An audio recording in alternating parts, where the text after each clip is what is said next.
आज़ादी के बाद भारत की रचना को जानते हैं उनको मालूम होगा हैदराबाद में इससे भी बड़ा प्रॉब्लम हुआ था।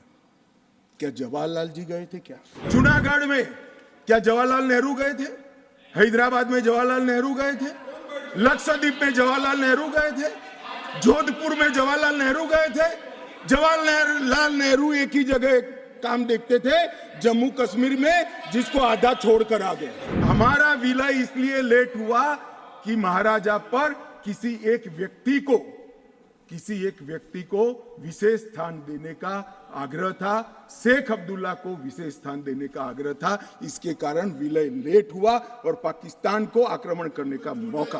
अभी कहा गया नेहरू के कारण कश्मीर यहां है, नेहरू जी के न होते तो शायद ये बिल ही नहीं आता और कश्मीर होता ही नहीं।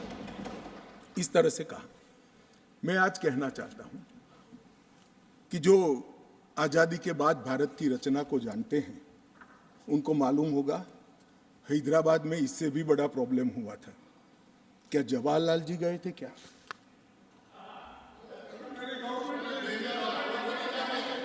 तो यहां गवर्नमेंट नहीं, यहां नेहरू। क्या कर रहे हो खड़गे जी? अभी भी वापस आओ।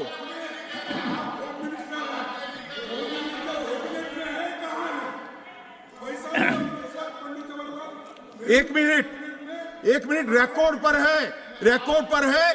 कश्मीर में दिग्विजय जी ने सरदार पटेल का नाम नहीं लिया। एक नाम दिया शेख अब्दुल्ला का, दूसरा नाम दिया जवाहरलाल नेहरू का। तो वो होम मिनिस्टर थे, क्यों नहीं दिया भाई?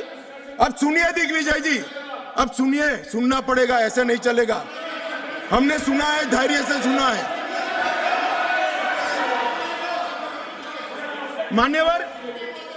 मान्यवर जूनागढ़ में क्या जवाहरलाल नेहरू गए थे?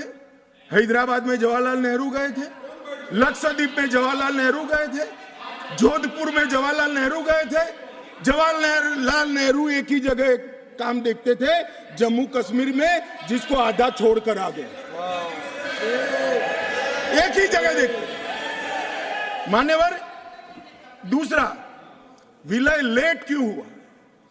सारे लोग जानते हैं साहब, इतिहास को 1000 फुट नीचे दफन कर दो, वो ऐसा बीज है जो वटवृक्ष बनकर सच्चाई बाहर आ जाती है।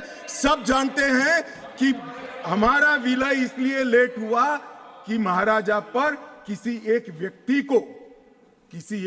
को विशेष स्थान देने का आग्रह था, शेख अब्दुल्ला को विशेष स्थान देने का आग्रह था। इसके कारण विलय लेट हुआ और पाकिस्तान को आक्रमण करने का मौका।